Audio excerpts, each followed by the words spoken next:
This is my DIY oscilloscope for Android, which is running with the Raspberry Pi Pico board.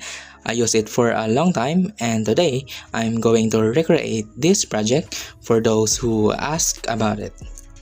And the good thing is anyone with an Android phone can make this project. So first, we need our Raspberry Pi Pico board that costs around $2 USD. You can use one with Wi-Fi connectivity if you need a wireless one. Next, we need to flash the firmware to the board with an OTG cable using this Android application, Droid.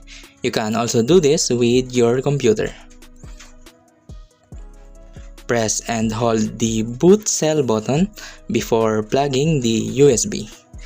The phone should detect it as a storage device.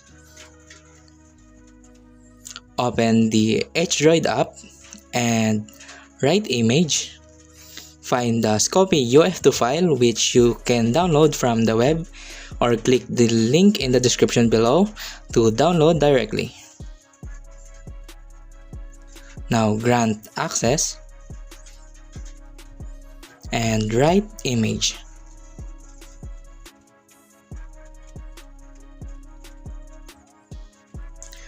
The LED on the Pico should blink like this. Now download the Scoppy app from Play Store and open it. Try to short GP22 and GP26.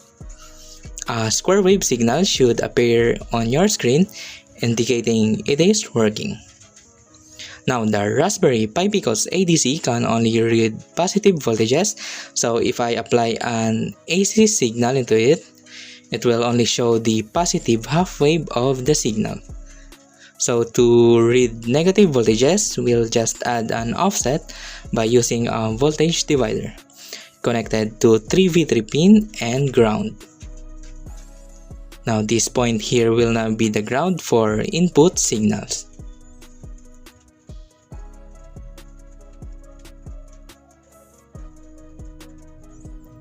Now applying an AC signal shows the full waveform on the screen. And to fix the ground arrow placement, configure the voltage range setting and edit to plus minus 1.65 volts. And again, connecting the signal will show the exact signal being an AC signal. And you just have an oscilloscope with a plus minus 1.65 volts range.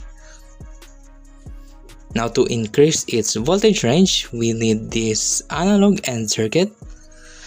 This is just voltage dividers using resistor combinations.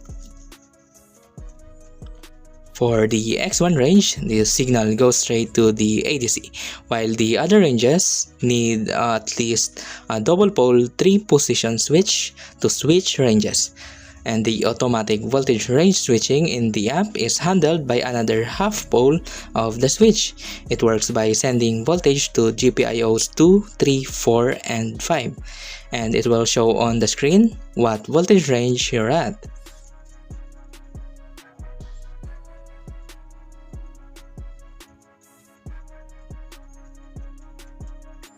You don't have to do this if you only need to see the waveform and not the voltage parameters. Take note that this project can be improved by using op-amps, adding protection features to prevent burning the Pico's ADC. I didn't add one to mine for simplicity, but I hope you'll get the idea. So here's the circuit I made off camera.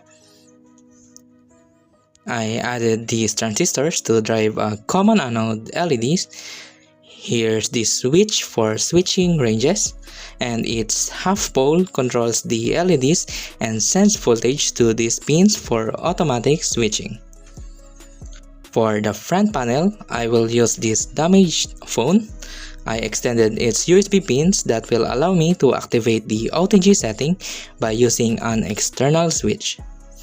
And shorting the ID pin and ground will activate OTG. This will be the enclosure made up of plywood and plastic, wrapped in a carbon sticker.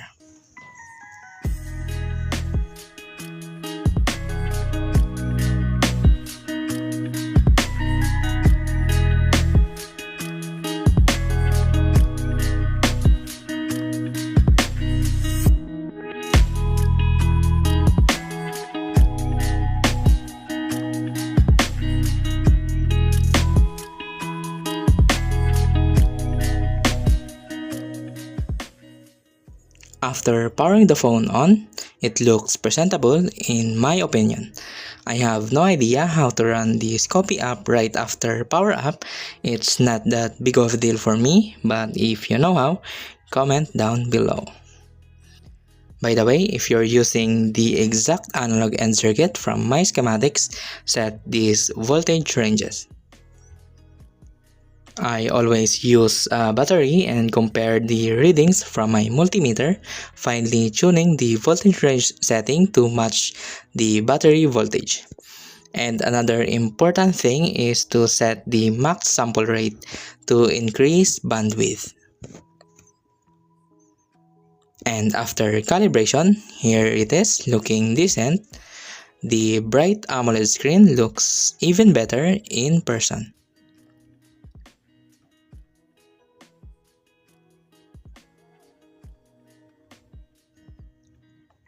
Now let's do some testing. Here's my 11.4 battery. Flipping its polarity shows decent accuracy.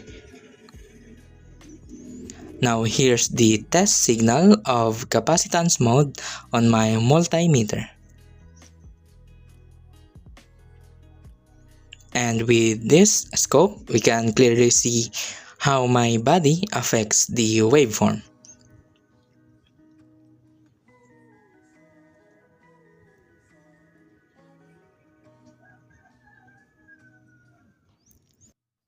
So for the price of less than 10 USD, this is a pretty decent scope for hobbyists out there.